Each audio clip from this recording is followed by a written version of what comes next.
I gjendur nën presionin e opinionit publik pas deklaratave të tij skandaloze dhe ofenduese ndaj meshkujve, femrave dhe fëmijëve të spektrit autik, kryeministri Edi Rama ka treguar sot shenja të qarta frikësimi, i gjendur në panik nga reagimet e forta që kanë ngjallur gjua e tij denigruese. Nga Shkodra, Rama u mundua të justifikojë dhe zbuz fyerje të rënda ndaj shqiptarëve.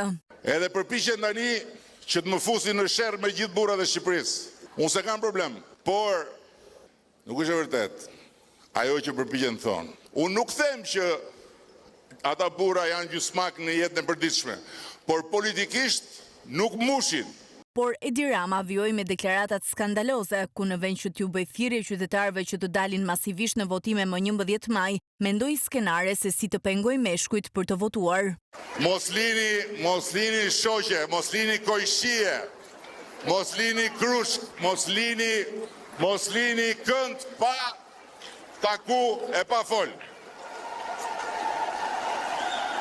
Edhe sa më shumë burra demokrat nëpërmjet krave të tyre, shoqeve të juaja, të paktën vënin gjumë 11 maj, mos shkojnë të votojnë fare.